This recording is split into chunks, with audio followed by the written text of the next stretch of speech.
This edition of the FAX For GENZ podcast show is brought to you in part by AV Motion Pictures. Remember, the FAX For GENZ podcast show is rated a special AE for any and everyone. View discretion is advised. Just kidding. I don't know how many times I got to reiterate that.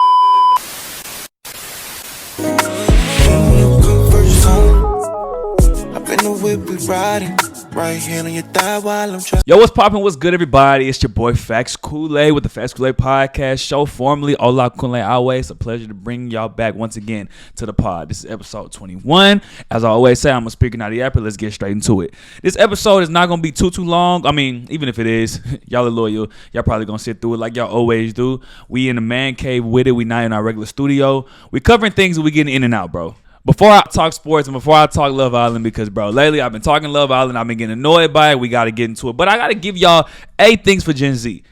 This is a compilation of 8 things that I just need to get to y'all. Some is random, I ain't gonna lie. Some is fun, some might be funny. But these are things that I just want to express to y'all, bro. It's kind of going to be in sermon form. I'm going to say the beginning and I'm going to get into it. I'm going to expound on it. Let's get into a habit, my people, of turning anger into motivation, bro. Turning anger into motivation is so key. Y'all don't even understand it, bro. You gonna come across people. We all come across people every day that piss us off. Let's just be honest. Some of us got anger issues, bro. Some of us got short tempers. Some of us really can't control it. We got to be getting into a habit of when people piss us off, it motivates us in ways that we can't even imagine, bro. Let me tell y'all about myself. Let me tell y'all how I navigate through people who piss me off on a regular basis, especially women, because most times it'll be the opposite gender. Even if it's my parents. It don't matter who the person is. Anytime somebody pisses me off, this is how I take it. I'll never forget a girl that I was getting involved with.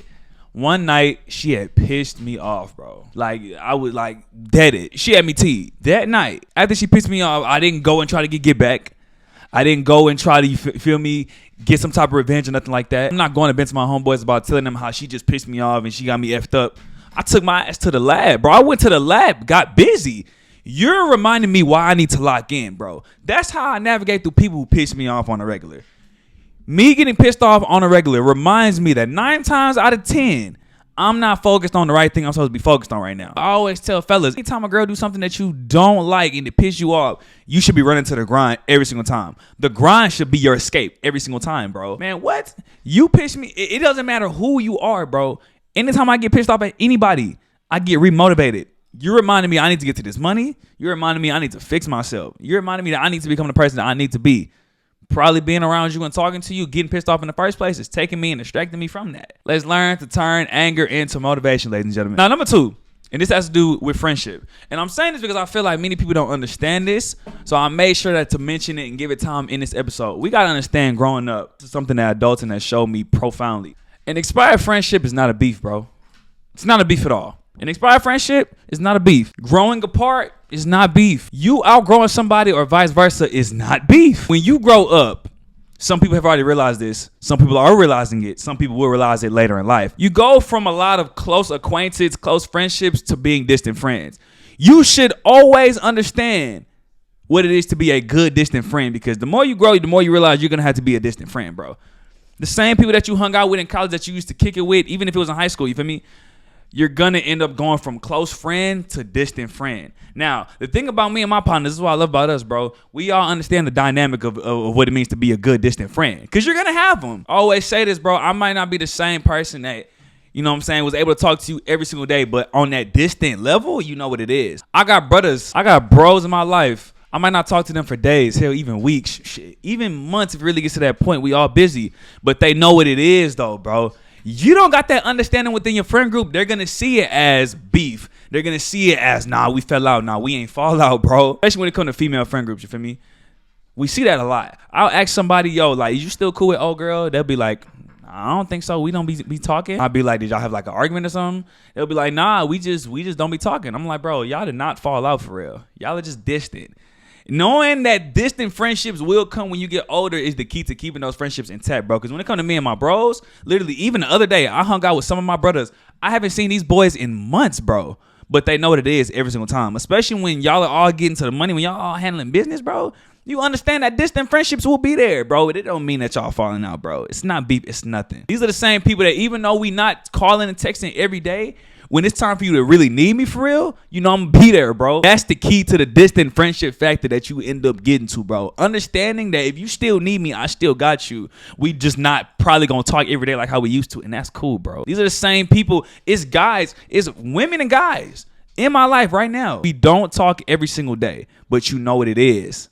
And that's the key, bro. I'm telling you, bro. Stop thinking that all because y'all are not talking as much that it's beef. That's not what it is. Now, number 3, and again, these are all random things that I just really wanted to get off my chest to y'all in this episode. This is specifically for the ladies in their friend groups. Let's talk about outside, right? Outside is cool. You feel me?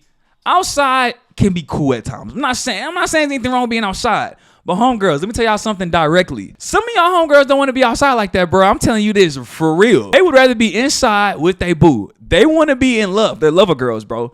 Many girls can't admit this to their homegirls, bro. But I'm telling you, bro, some of the homegirls you got, bro, like take this for example. You'll see a friend group of 5 girls at the club or at a lounge or wherever they at, just outside.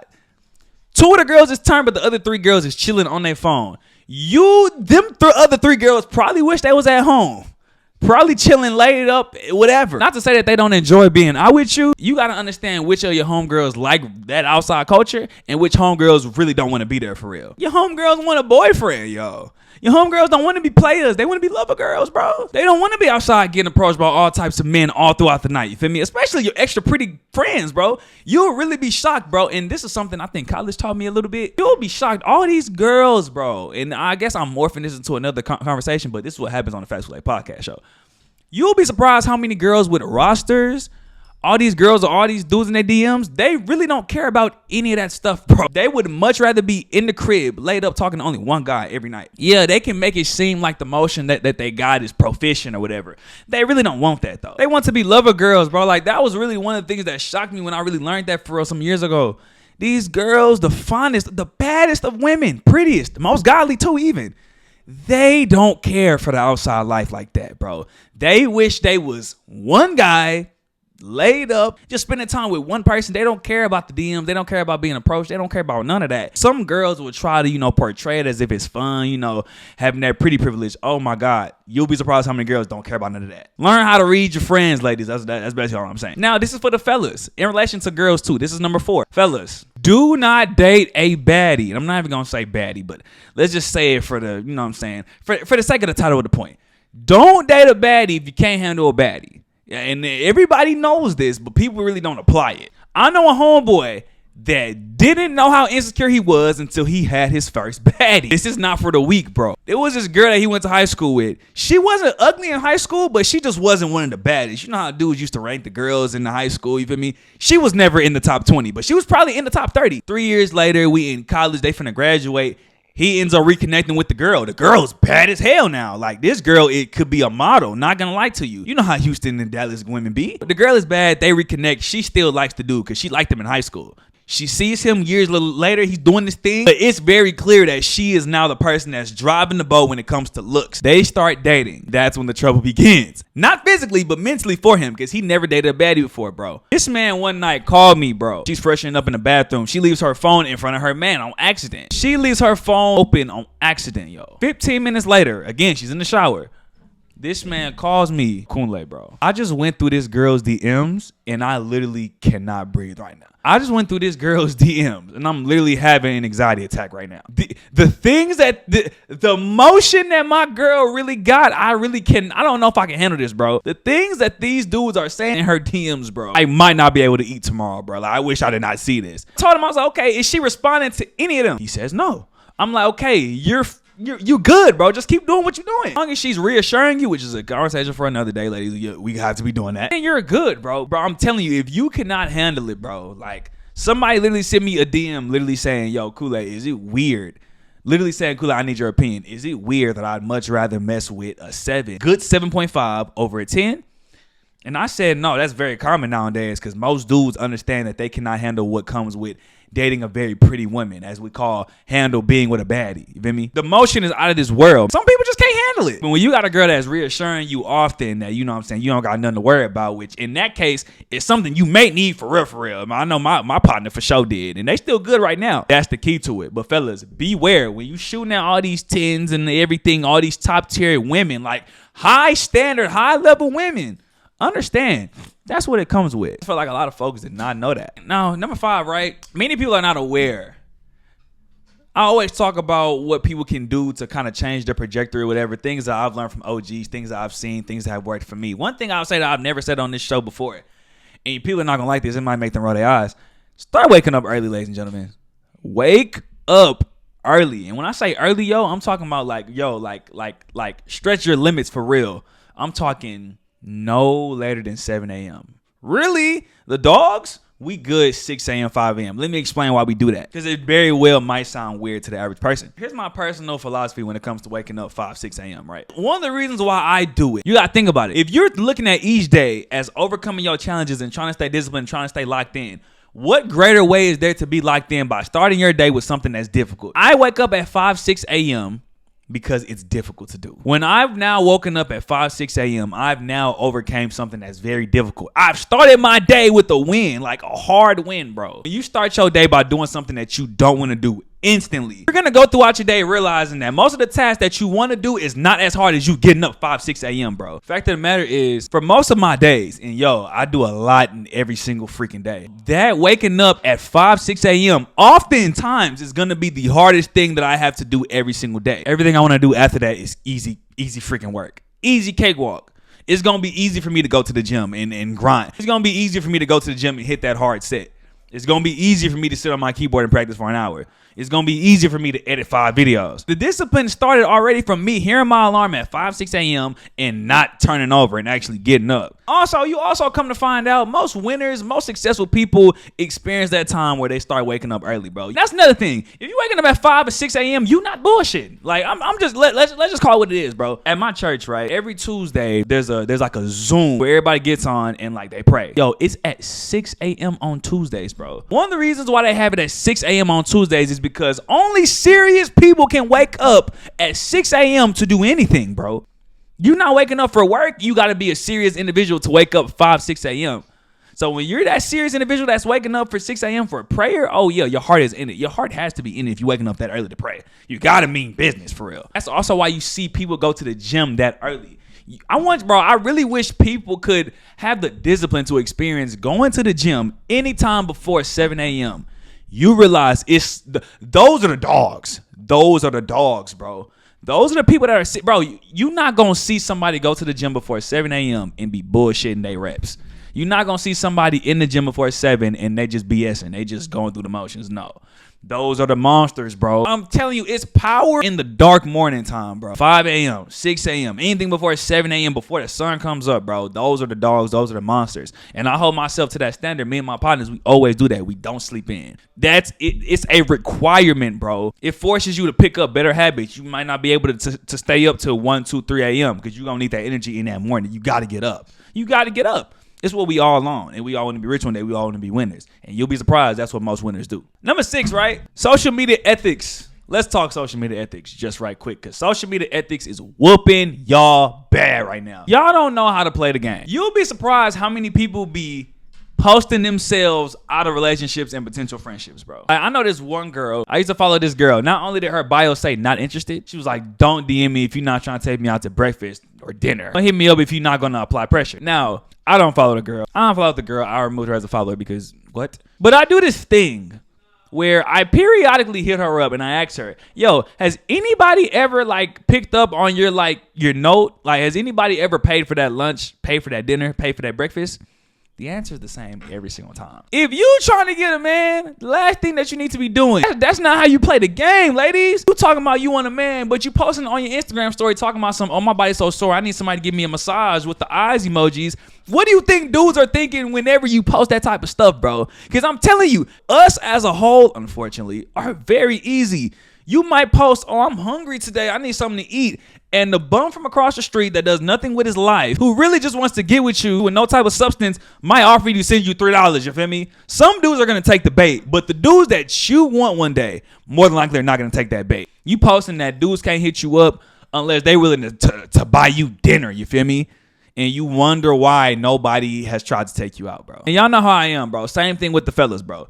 You cannot be posting freaky subliminals as a man and not thinking the fact that girls are going to get icked and turned off by that, bro. Repost is nothing but freaky stuff. Your repost is nothing but freaky activity, and you wonder why girls don't respond to you in the DMs, fam. Like, social media ethics is important. Like, bro, people really do pick up on that, bro. If you posting on Instagram, and I'm saying Instagram because Instagram is the most...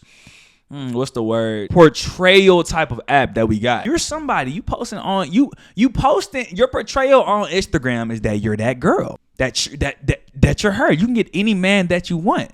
But folks are gonna pick up on the fact that you have been single for a long time. But your posts are saying that you low-key do want a man. At the same time, also saying that you got motion. Why aren't you getting a man though? Now, this might sound like I'm attacking, but I'm really not. I'm just saying some of y'all be posting y'all's way into bad situations. Again, this is a story I've told plenty times, bro. I know a girl that used to post how much of a trick she is whenever she gets in a relationship. Like, oh, if I like you, I'm spending. I'm a trick for whoever I like. She posted that on her main story. She used to post that a lot. She then ends up getting in entanglements with dudes that don't really like her for real, and she blows the bag. Months and months later, nothing works out. That's now a dead situation. But guess what the motive of the men were? To get that cheese bread. You posted yourself into a bad situation, bro. That's not how you play the game on social media, bro. If anything, if you're somebody like me, I love to confuse the enemy. Real talk. I like to confuse the enemy. I'm not gonna lie to you, bro. I hope you're confused by everything I post on my IG story until you learn to mind your business, bro. Until you learn to mind your damn business. I swear, folks on social media can't wait till you're going through something. Watch how many views you get whenever you post that you're going through something. Any type of subliminal like that, bro. Your story views skyrocket, bro. Just lie and say you got evicted on your story. Watch how many thousands of views you get, bro. You gonna reach a career high in story views that day. I guarantee you. Say you going through a breakup. Watch how many story views you get, bro. I'm telling you, bro. Social media is not the place for you to be not navigating it correctly, bro. You won't ever see me ever posting anything negative about anything on social media, bro. That's going to be the day I get the most views. Even me getting thousands of story views. I done got millions of views on my videos, bro. There's some videos where I'm talking some real shit. No, you know what I'm saying? Excuse my French. Just some videos where I'm talking some real junk. But let me post a video saying that I'm depressed and I just want everybody to just bear with me and I'm going to do better. Boy, that mug going to get millions of... Everybody that follows me going to get... Everybody.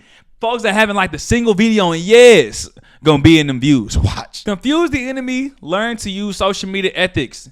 That's number 6. Now, number 7, number 8, these are the last 2. And, you know, it's kind of on a like a hype motivating thing. I ain't gonna lie to you, bro. But this is some real junk for real. Hear me out, yo. You'll be better. You will start living life better when you start to appreciate the ability to. So what do I mean by this, right? Because that might just sound like a whole bunch of BS to anybody that's just listening. You got to realize that there will come a day, seriously, where the things that you want to do, you will no longer be able to do. We are on borrowed time, yo. And that's why I often say, I said it 2 episodes ago, I believe, folks that have been in near-death experiences or that have lost somebody very, very close to them often understand the ability to be able to be grateful for all the little things. They don't complain about the small things. They don't always, like, you know what I'm saying, complain about little things, because they understand that what we got is a blessing and somebody's living a life worse than you, bro. I know something I do, and you know what I'm saying, it's about time I didn't like reveal this to you. One of the ways that I'm able to often do a lot of things that I don't want to do, you feel me? Sometimes I talk to God personally. It'll just be a sentence. Let's say I'm in the gym and I don't feel like doing this last set, right? I really don't feel like doing it. We all done been there. I'll close my eyes for a second and I'll be like, thank you, Lord, for the ability to be able to do these curls. Now, they might just sound like some rubbish to you, but if you really mean the words that you say, in that same notion, once you say that, you will realize, okay, gonna come a day where I don't have the strength to do this last set. It might come a day where I don't have this same strength. You never know what condition is gonna fall over your body tomorrow. We've all seen it with our grandparents. We've all seen it with some people that we lost in life. We see homeless people out here in these streets every day. It's people getting deported back to the countries that they try to escape from to live a better life in America. Think about all these things and you just say that, it makes you be able to follow through with whatever you want to do. I mentioned waking up at 5, 6 a.m. It really be days where I really don't be feeling like doing that. But when I wake up, the first thing I tell God is, God, I thank you, Lord, for the ability for me to be able to wake up at 6 a.m. It don't be easy, but it's very simple. You really don't realize there is a day where we're not going to be able to have capabilities over our body like we want to, bro. Whether it's when we're old or whatever. We all fall guilty of forgetting this. Every single day, you feel me? When you go through the regular motions of life, you realize some days you take things for granted, but that's why we got to be locking in, bro. Like it literally is like, bro, I be sending like it be sending chills through my body whenever I really think about it, bro. You mean tell me I have this ability to be able to use my legs freely as somebody that don't got legs. I'm able to use my arms. I'm able to use my brain. I'm able to use my resources. Even creatively, I'm able to come to folks on social media. But there will be a day where I can no longer do it. You think about that, I don't know how that don't get you going every day. Like, I don't understand how you can think about that, bro. I got this ability to do it. It's somebody that's old, like in bed, about to meet the Lord. You feel me? Just thinking, man, if I could go back to when I was in my late teens, early 20s and do what these folks can do now. Like, bro, take advantage of what you got, bro, and be grateful. For real. Leading me to my 8th thing. Keep hustling, bro. I got a sign in my room that literally says, like, and hustles don't stop. They keep going. Bro, literally, I've been singing that since I was 14, bro. Just 'cause I like the song. But I never truly really understood how powerful that really is, bro. Like, especially, like, bro, when you got a career, when you have a dream or have a career, bro, where it's going to have to take an extremely uncomfortable and stressful amount of work. If you're not telling yourself every day that you can't stop and that you got to keep going, bro, and I'm not the biggest fan of Young Thug, you feel me? But if you're not telling yourself that every day, I literally have it in front of my bed so that when I wake up, it's one of the first things I see. I had a bad day yesterday. Didn't make as much money yesterday. Yesterday wasn't a successful day. Go to sleep. Wake up. I need to see that. Hustles don't stop. They keep going, yo. I see that. I clock it in. I get up and I start it all again. Because now I might win that day. And if you eventually stop and you don't keep going, oh my God, this is starting to sound a little cringe, but it's true. If you stop and you don't keep going, you will never see the day that you win. It's real, bro. Most people, before they reach the point that they got to go through a point where they're suffering low key. And of course, we're not talking about real physical suffering, you feel me? But you might go through a time where you really got to sit and dedicate hours every single day to a craft that is just, it's not showing you any results, but you got to keep going. That's why it's so funny that I be singing that song. It's like, bro, it's too true now, bro. Everybody started from zero. There's gonna be times where you don't want to keep going, but you can't stop, bro. You can let your how you gotta keep going. Now that we done got that out the way, let me talk sports and we're gonna talk Love Island. No Q&As, no call-ins, all of that's coming next episode when we get back to the main FAX3 studio. Let's talk LeBron first of everything. I haven't talked LeBron in a minute. Now look, it's been a whole lot of speculation on whether this is gonna be LeBron's last season. Now, I'm pretty sure it's not going to be. I'm pretty sure we would know this by now. But what we do know is LeBron still wants to win championships. And LeBron is talking about picking up a max option of, what, $52 million? Now, this don't even got anything to do with basketball for real. An above average 6th grader can literally break down the fact that LeBron James, if you want to continue winning championships, which you say you do, which I believe you do, then you cannot pick up that $52 million option, bro. Like, you can't play for the max if you still want to win championships. That's not how that works, LeBron. The West is literally a horror subsection.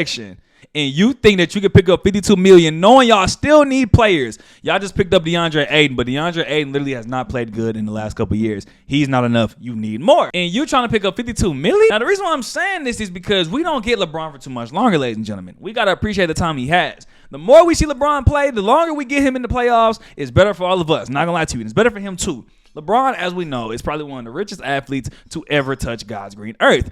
You can take a few millions off LBJ. Y'all need another center. Just taking note for how some of the greats have moved in the day. Tom Brady religiously took pay cuts so that his team could get more weapons so that he can win rings. And we see how many rings he got. Ohtani in the MLB, same thing. He's already being considered as one of the GOATs. He's religiously taking less money, even though they're getting paid way more than every other sport, probably combined. I digress.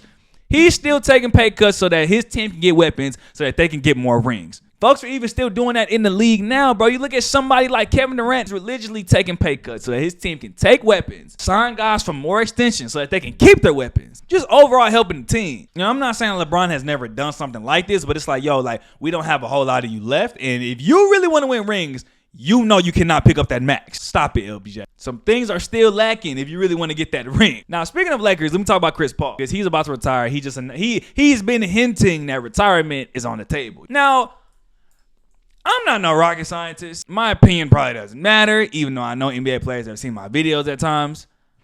I just personally think it's time. Not gonna lie. Why not? And if you're wondering what I'm talking about Chris Paul joining LeBron on the Lakers. We seen it with Carmelo. That didn't work out, but we all thought it certainly was. Chris Paul is a little different. Remember, Chris Paul played all 82 games last season. I wish he could have had that type of health seasons ago when it actually kind of mattered. But we see that he can be healthy. And if this is his last season and we still want him to get this goddamn ring, I don't see a problem in him playing with LeBron. He's not obviously he's not the player that he once was, but I don't think that he's a wildly bad option for a starter or to come off the bench, you feel me? Even off the top of my head, I can't profoundly name who the Lakers backup PG will probably be for next season. Why can't that be CP? Especially when you got somebody like LeBron who's kind of hinting that this won't be his last season. He's probably going to play one after this season. So if you mash that together, right, have Chris Paul have his farewell tour, he plays it with the Lakers. And this is just a thought, by the way. He has it with the Lakers, but he's still trying to contend. Then that next season, LeBron is probably going to want to have his farewell tour because I guarantee you in LeBron's last season, he's probably not going to be thinking about winning chips. That's why many people are speculating that he might go back to Cleveland for his last season, depending on whatever option he picks up or has already signed. But the thing is, Chris Paul is finna be gone. I don't see the problem in him going to Lakers to play with LeBron. Apart from that, I gotta throw wild shade to Milwaukee. John Horst and that whole Milwaukee Buck organization is probably one of the most selfish acts I've ever seen, yo. It's absolutely unbelievable. And for those that aren't picking up what I'm putting down, this is about them not letting Giannis go wherever he wants to go. They're not letting go of Giannis. And that is so unbelievably selfish, bro. They know in that Bucks organization that Giannis is a nice guy, you feel me? He likes the city. He doesn't want to cause no problems. But literally, y'all know in that organization that y'all are not winning championships, bro. Now, even though the East is looking very JV-ish, if there was ever a year where it could happen, it's probably going to be next season. I digress. Y'all know that y'all are not there yet. So all y'all are ultimately doing is, one, trying to put y'all's organization first because y'all want to keep butts in the seats. Y'all know if y'all trade Giannis, that's a wrap. Y'all's org is going down. All y'all are literally doing is postponing the inevitable, bro. You know that Giannis is not going to be with y'all. Y'all know that Giannis is not going to be with y'all soon. I don't appreciate when an organization wastes somebody's prime years, bro. And that's what they're doing with Giannis, clearly. Y'all are still trying to keep him for the sake of org success. Like, you know how many not many teams can say that they won a championship in the last 5 years, Milwaukee. Y'all are in a great position, bro. Y'all can literally do what most orgs have done to their players to show them how they appreciate them, which is trade them to the other conference, bro. You see how strong the West is, bro. You probably trading Giannis to a team that won't even make it to the finals. Like, that's the least that y'all can do after everything that he's done for y'all. But what they're doing is so selfish, man. Let that man walk, bro. It's just weird to me, bro. It's really just weird. Now, the last thing I'm going to discuss, we got to talk about the Battle of Texas, ladies and gentlemen. We see what's going on in Texas in the NBA. Texas basketball in the NBA has never been this competitive.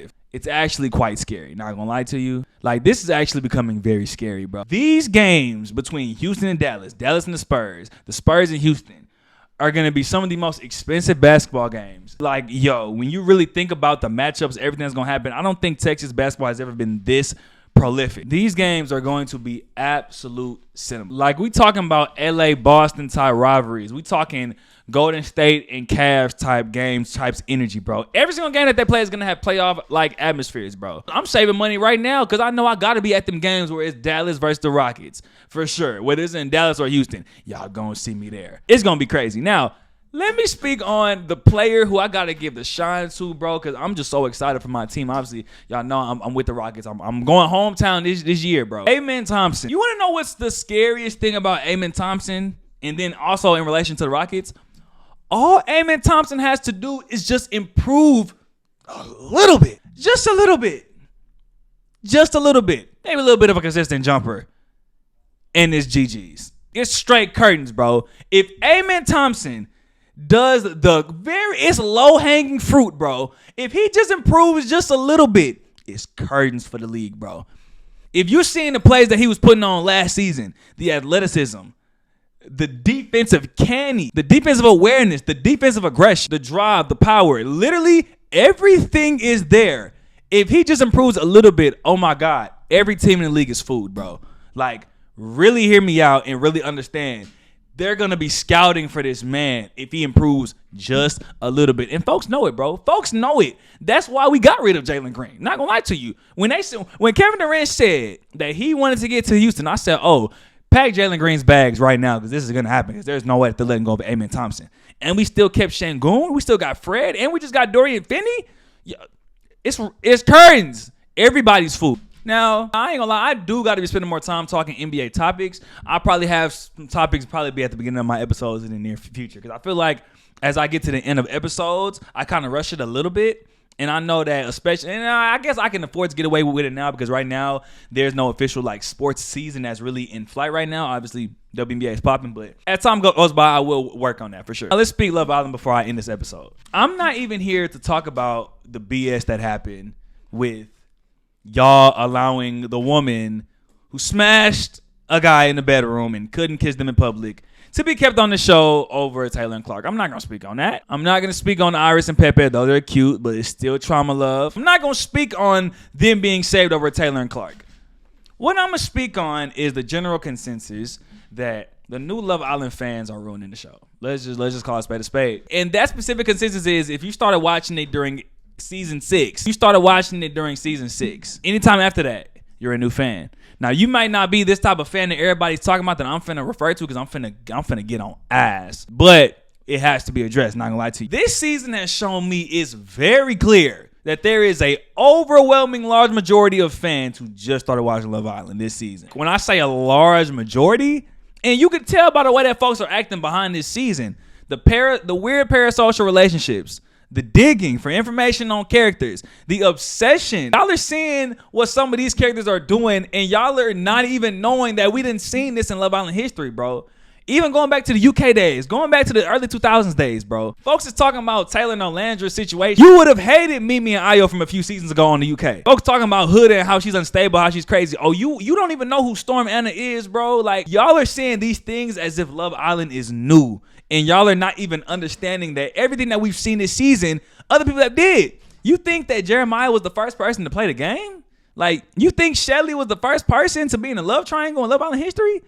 You think Huda is the first? You think Huda is the first person to be controlling, bro? You think Taylor is the first person to ever like somebody else in the villa and not necessarily do the girl he was originally coupled up with in the best way possible? Like, no, we done seen this plenty times. That's why we don't let these decisions affect who we vote off the show, bro. We've seen this instance a few times, especially when Clark was getting voted the lowest and everything during that one like episode. I'm like, bro, there's no way that folks that voted Clark the lowest ranked in all these things that they're used to watching Love Island for real. Like, yo, y'all are making the show a little bit unsufferable. And I ain't gonna lie, we've all gotten caught up into it, you feel me, at least a few times. But it's like, yo, like, it's getting weird, bro. Then let me just take it to another level at this point. To be genuinely enraged and upset and distraught with who some of these people are outside of the show, outside of the villa, is weird, bro. It's straight up OD. Not gonna lie to you. And I'm not defending anybody, but I'm talking about political views as well. Do you really expect a game show that picked the random everyday ass people or content creators to be people that 100% match all of your political views, bro? Like, you really think that the show really panned it out for them to be a reflection of everything that you believe in liberally, bro? Like, you cannot tell me that you feel like that. You cannot tell me that with a straight face, bro. This supposed to be a show where we watching people interact with each other and mingle with each other, but nah, we're gonna dislike this person because 2 years ago they made a post about how they don't like nacho Doritos. And because you don't like the nacho flavored Doritos, we're gonna do everything in our power to get you off of this show. What? Like, come on, bro. It's getting weird. And now let's talk about the digging, bro, because that's probably the worst part. Before, Love Island never had to deal with crazy parasocial fans digging for information, bro. Like, bro, I seen a crazy tweet, bro. It literally said, bro, we need somebody to search up Clark's old social media information so that we can get her kicked off the show too. Like, yo, it's getting weird, genuinely, bro. And folks that have seen Love Island before season 6, like in the UK, all that, we never had to deal with folks getting kicked out because folks didn't necessarily dig in. I also seen a tweet that said, oh, Love Island producers need to do a way better job checking people's social medias before they get on the show for times like this. No, because they're not looking at it because it's not that deep. It's a reality TV show where people put on bikinis and they have chats with each other and they kiss each other during games. That's literally what the whole show is. It's never that freaking deep, bro. It's never that deep. And I'm going to say this before I close out the show, right? No disrespect. This might be controversial. I'm going to say it anyways. If we have politicians and leaders that are way above us in power that have gotten away with saying all types of crazy statements, then I'm not taking a stand to crucify a cast member of a reality show because of some posts that they make. I'm not going to lie to you. That's just me personally. It's not that deep to me, bro. Especially when other people in higher powers are getting away with it. I'm not about to continuously throw hate to somebody because, you know, they said something crazy. Yeah, they shouldn't have said it. And of course, accountability will be taken. But we're talking about a show where past people and cast members have taken their own life because of the hate that they've received because of this. This is a whole nother level now, bro. It's extreme. Like, go on the social media pages of every single Love Islander, bro. The comments are disarrays, bro. The comments are lethal, bro, under every single person, bro. Like, literally, like, not a single person has been exempt from it, bro. It's insane. Some of y'all are way too invested. Me, as a journalist, I can be invested because I'm covering it and y'all like the content that I make about it, but I'm not gonna lie. I will never, ever be as interested in a show. I feel like Love Island is now ruined, like, kind of forever. Me, personally, I will never, ever be invested in a show where the skewed perception of the audience can decide the outcome, bro. There's no reason, I guess it's me being kind of opinionated, but there's no reason why Clark and Taylor should have been eliminated when you see what's going on with Huda and Chris. Nick and Olandra, I love them, but bro, they're not a real couple, bro. Taylor and Clark literally closed themselves out, yet everybody's rejoicing for them getting kicked out. I don't know. I feel like the show we never had to worry about these type of outcomes during past seasons, ladies and gentlemen. Like, for crying out loud, bro, I seen one of my own followers post, if you like Taylor and Clark, let me know so I can block you. Block, bro? Is it that deep, bro? Literally, it's a show where the girls wear bikinis, they hang around the island, and they have conversations, and then they go to sleep. It's not that deep. Fax.Koolaid, I don't make the rules.